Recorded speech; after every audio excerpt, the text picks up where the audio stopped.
Entonces es allí donde viene el síndrome del impostor y te hace una mala jugada, te hace pensar cosas que tal vez no son reales, pero con seguridad nos ha pasado a todos en algún momento sentir que no somos suficientes. Que mi brújula debería tener una pregunta, y es: ¿estoy en un ambiente en donde es seguro cometer un error? ¿Estoy en un ambiente que entiende el error de una manera positiva hacia el crecimiento? Allí es donde viene esa transformación, porque dejo de lado ese miedo y esos pensamientos que son poco realistas, me voy a lo concreto y me permite avanzar y resignificar el error como un aprendizaje. En algún momento pensé, bueno, ¿y cuáles son esos roles que tengo? Y era muy bonito pensar que dentro de esos diferentes roles que estaba en mi vida productiva, que estaba en mi vida social, uno de esos indudablemente era el rol que cumplo conmigo mismo. Que la autoconfianza no es no cometer errores, sino que cuando se cometen errores, poderse uno levantar. La autoconfianza no es algo que se tiene o no se tiene. La autoconfianza se construye. Y como dice John Maxwell, lo más importante es dar el primer paso. Así es que quisiera hoy invitar con esta reflexión y con este podcast tan bonito de cómo calibro mi propia brújula, dar el primer paso, porque el primer paso es hoy, aquí y ahora.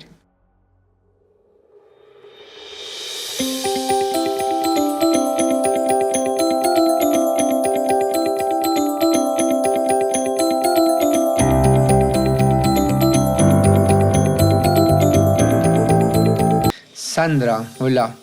Qué rico verte en este espacio de Viaje Cavi. Calibra tu brújula interior. Tengo esta semana un tema que me viene todo el tiempo de personas que dicen no sentirse suficientes a pesar de que todas las evidencias que tienen en su entorno es de lo que han logrado. ¿De dónde viene esto, Sandra? Pues, hermana, yo lo puedo hablar desde mi propia experiencia, porque sobre todo cuando inicié mi camino como emprendedora, creí que no era capaz. Me costaba pensar que tuviera al frente un reto que no fuera a lograr y que ya me tocaba a mí sola. Y eso fue difícil. Pero entonces me devolvía y pensaba en lo que había pasado antes en mi vida y veía que efectivamente había tenido retos enormes en mi vida. Había tenido unos proyectos de una envergadura gigante y todos habían salido adelante, habían funcionado. Que había tenido dificultades sin lugar a duda, pero veía que la evidencia y el resultado al final era que lo había logrado. Entonces es allí donde viene el síndrome del impostor y te hace una mala jugada, te hace pensar cosas que tal vez no son reales, pero con seguridad nos ha pasado a todos en algún momento sentir que no somos suficientes. ¿Qué es lo importante de eso? ¿Cómo lo gestionas? Y que encuentres evidencia de que efectivamente esa no es la realidad, que eres capaz y puedes lograrlo. Claro, pero cuando estamos en esto de tener evidencia, yo creo que es ineludible que nuestra mirada se vaya a lo que consideramos los errores. Porque hay algo un poco en la forma en cómo crecemos que dice lo importante de lo que pasa se ve más en el error. Y hay un tema como de cómo valoramos eso del error. Tú, de hecho, en lo que hemos compartido históricamente, sé que tienes en tu experiencia de formación un tema muy fuerte contra no se cometen errores. Sí, y mira que yo reconozco claramente de dónde viene mi miedo al error. Yo viví en una casa donde mi papá era muy exigente y me imprimió un tema de autoexigencia muy fuerte y donde el error se castigaba. Entonces, para mí nunca fue un impedimento ni nunca me sentí congelada ante no querer actuar porque tenía miedo y porque el error me ganaba. Creo que nunca me pasó. Lo que me pasa es que tal vez planeo muchos detalles evitando cometer el error. Pero de esto sabes que lo que encontré como evidencia importante es que uno no replique ese ambiente de lo que uno siente adentro con respecto al error en los ambientes donde uno trabaja. En general he tenido oportunidades desde muy joven de tener unos equipos de trabajo a cargo y creo que mi mayor reto allí fue darme cuenta que yo no estuviera replicando con mi equipo de trabajo, que hubiese un ambiente que no permitiera el error. Me haces pensar entonces que esto de cómo valoramos el error tiene mucho de lo que pensamos, de lo que sentimos, pero también tiene mucho del ambiente en el que estamos, como que es una oportunidad o un lastre que nos da el ambiente en el que estamos. Sí, y ese es el rol más importante del líder, darse cuenta que la responsabilidad en general de la autoconfianza está en uno mismo, ¿verdad? Pero para eso se necesita también un ambiente que permita que si se comete un error, no se castigue, sino se aprenda de él y sea un ambiente tranquilo para cometer errores, reconocerlo y sobre todo seguir adelante, ¿no? Entonces, digamos que la autoconfianza no es no cometer errores, sino que cuando se cometen errores, poderse uno levantar, identificar dónde falló, hacer conciencia para no volver a cometer el mismo error, pero sobre todo tener autoaprendizaje. Es allí donde realmente hay autoconfianza, no donde no se comete el error. Y para eso es súper clave que los líderes ayuden a identificar dentro de sus equipos de trabajo quiénes tienen una potencialidad y tal vez no la han descubierto, para darle el ánimo, acompañarlos, entrenarlos para que sientan un ambiente seguro para desarrollar sus competencias.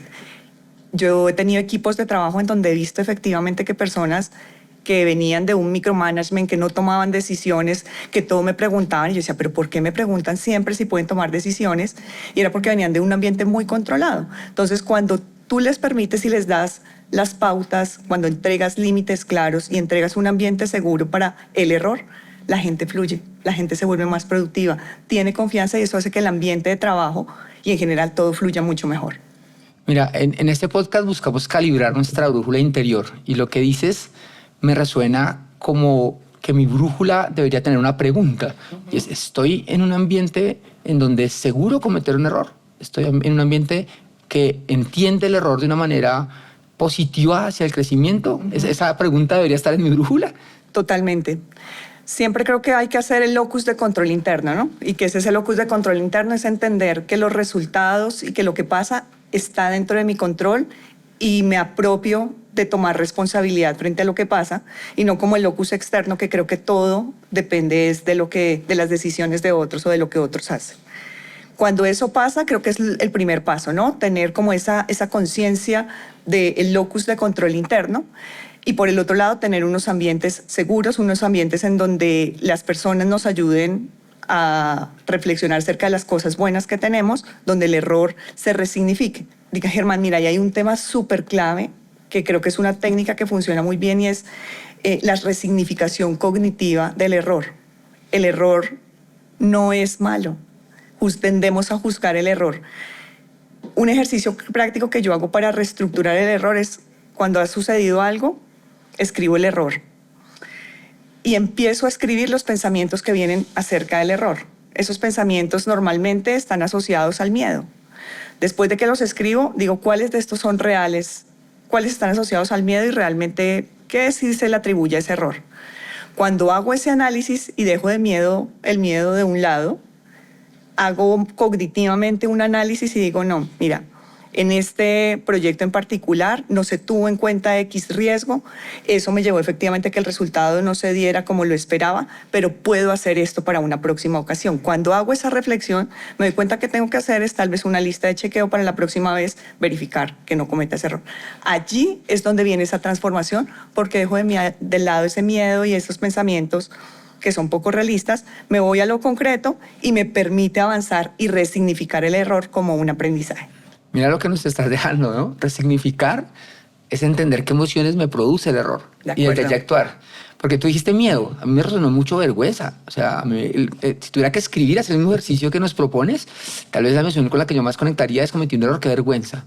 Pero bueno, me hiciste pensar además en otra técnica que conozco y he aprendido mucho, además porque muchos creativos usan este tipo de técnica, que es el ciclo de aprendizaje de Kolb o el método de aprendizaje ensayo-error de Kolb, que es un método muy potente porque es entender que el punto de partida es lo que experimentas, que lo que viviste es lo que está, y que en la medida en que reflexionas sobre eso que experimentas puedes tener conclusiones útiles. Entonces es un ciclo que comienza diciendo, bueno, pasa la vida, pasa la experiencia, pasa lo que consideraste un error y te detienes un momento y dices, ¿qué pasó? Un poco la idea de escribirlo, de pensarlo, pero te lleva un poco a decir, formalízalo. ¿Sí? Entonces el tercer paso, esto es como lo vives, lo escribes y en un tercer paso formalizas. ¿Qué fue lo que no pasó acá? ¿Qué fue lo que sí pasó?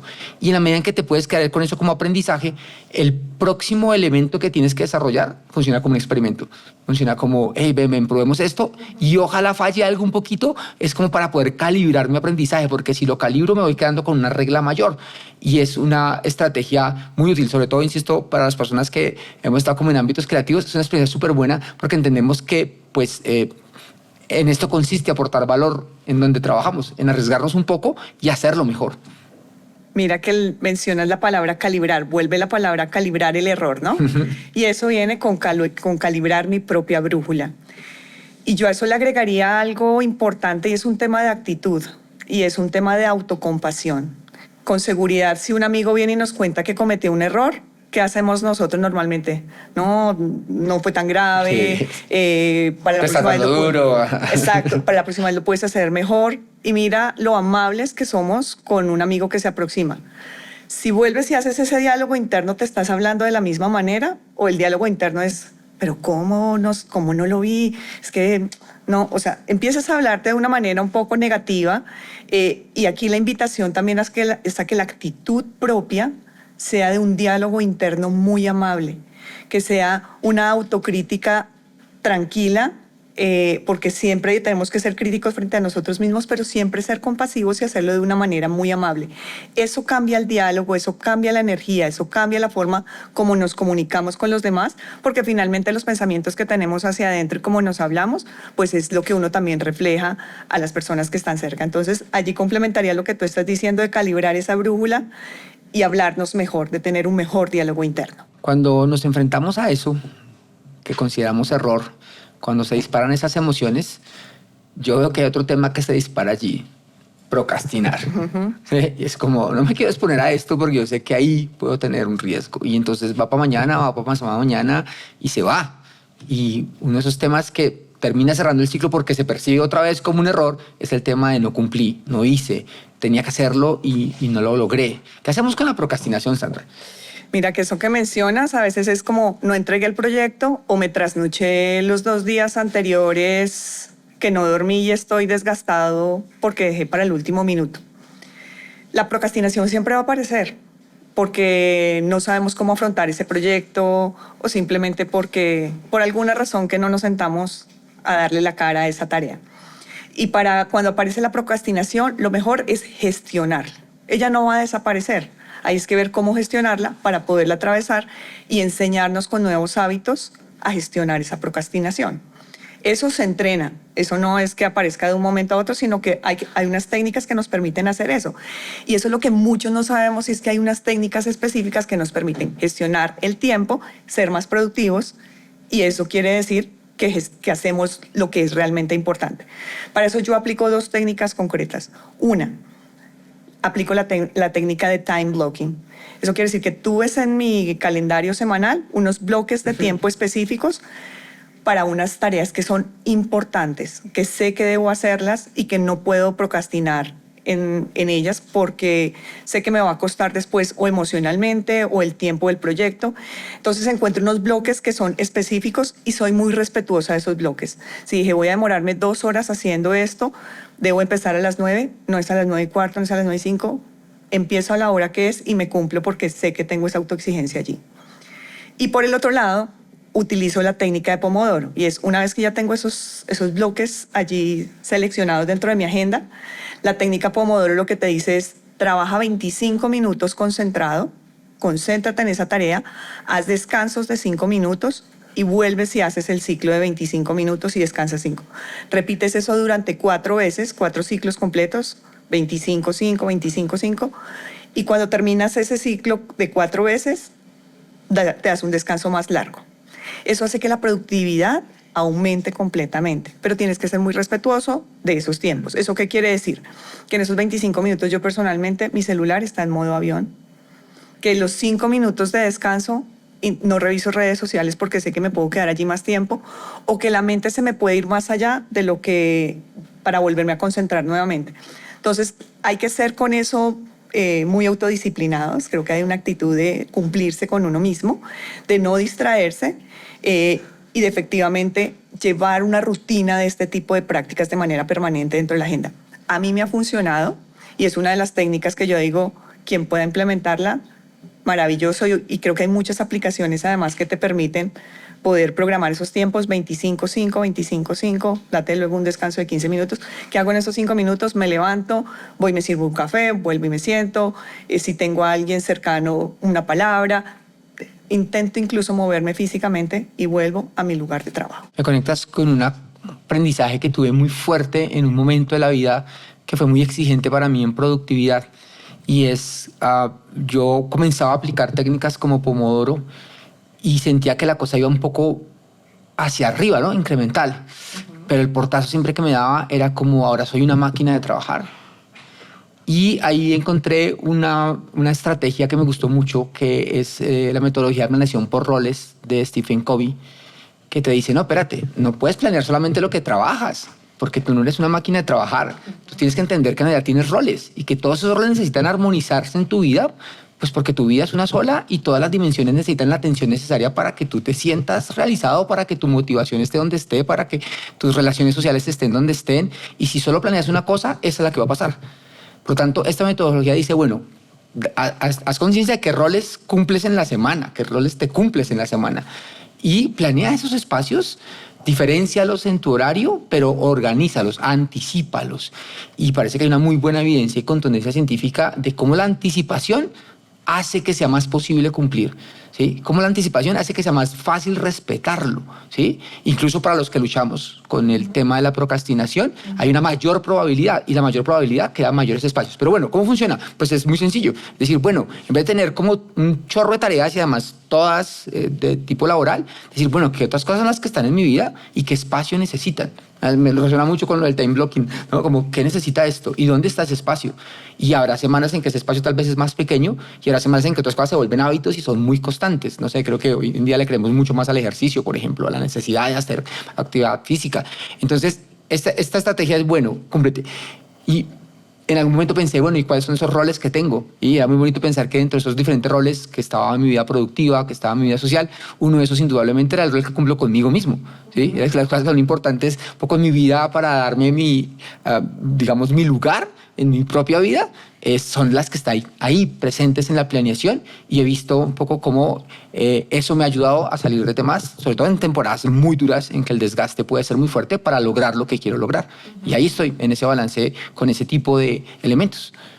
Oye, qué interesante eso que mencionas, porque empieza a ver como la mezcla de diferentes técnicas. Al final, mira que detrás de cada una de estas prácticas y de los hábitos, lo que hay son técnicas que tú dices, hay evidencia que muestra que efectivamente te hace ser más productivo, te hace concentrarte en aquellas cosas que necesitas, te hace ponerte en diferentes roles, porque hablamos mucho del tema productivo hacia el trabajo, hacia la corporación o al emprendedor, pero pues eso mismo te pasa a veces en los roles de ser padre, de ser esposo, ¿sí? De también incluso ponerte esos sombreros y ver allí también cuáles son esas prioridades, y empiezan a resultar trascendentales esas estrategias a lo largo de la vida.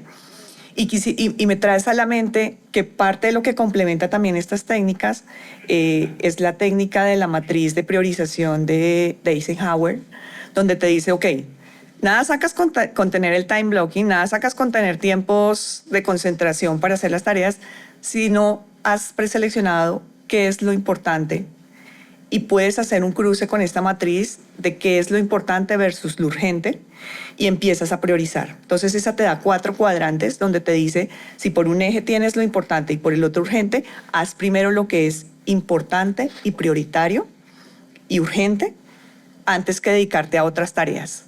Y en la medida en que empiezas tú a hacer como ese 80-20, porque si te concentras en aquellas actividades que son más importantes y vas dejando las que son menos urgentes y menos importantes de lado, o sabes qué tareas puedes delegar, eso te va haciendo concentrarte en lo más importante. Y algo que escucho recientemente es la gente dice, ay, es que mi agenda está llena, estoy ocupadísimo. Y al final del día, no, es que no he logrado, o sea, se sienten que al final no lograron nada, pero dice, pero todos los días los ve uno haciendo y haciendo y haciendo. Y tal vez lo que hay allí es una evitación, yo creo que eso es una técnica de evitación de alguna cosa, y que nos falta una técnica detrás. Entonces ocupémonos en lo que realmente es importante, en lo que realmente nos hace más productivos, y dejemos de lado aquellas tareas que son los que llamamos que nos roban el tiempo, ¿no? Son esos tiempitos hormiga haciendo cositas picando, que al final no son lo realmente importante. Entonces creo que la mezcla de este tipo de técnicas hacen que seamos más productivos, que nos sintamos mejor, que al final termina el día y dice como me quedaron 3, 4 tareas pendientes, pero saqué lo grande, saqué lo que al final suma para mi propia realización, para el lugar donde me encuentro. Entonces eso realmente hace la diferencia. Me parece muy claro, muy claro. Siempre pensé que encontrar lo importante era una prioridad. Creo que a veces tenemos problemas para entender por qué es importante o desde qué perspectiva es importante. Porque a veces lo urgente parece muy importante porque es urgente, pero me haces pensar que a veces lo urgente es simplemente una forma de evadir, tener que priorizar, es decir, ¿dónde tengo que ganar más valor? ¿Dónde están los objetivos que estamos persiguiendo? Y muchas veces no solo yo, los que estoy compartiendo con mi equipo, ¿cómo esto que hago le aporta a más personas? Y esas preguntas sobre lo importante, creo con seguridad, con absoluta seguridad, que es la que hacen que el tiempo se vuelva una forma de sentir que realmente estás avanzando. Si no, y te entiendo desde ahí, porque como te digo, lo he vivido muchas veces en la vida, estás dándole vueltas a lo mismo y se acaba la semana pesadísima. Tú dices, bueno, ¿qué pasó? Una semana, no pasa nada más.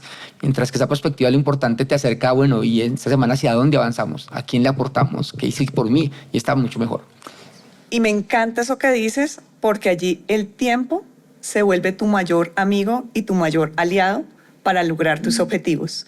Y no se vuelve en aquel castigador o en aquel condicionante para llegar a tus sueños y para llegar a tus metas. O sea, finalmente lo que medimos los humanos es el tema del tiempo. Entonces es cómo hacemos para que el tiempo sea tu mayor aliado y no sea tu mayor enemigo, el que te roba la vida y te va robando esos momentos que realmente quieres vivir con más intensidad y de una mejor manera.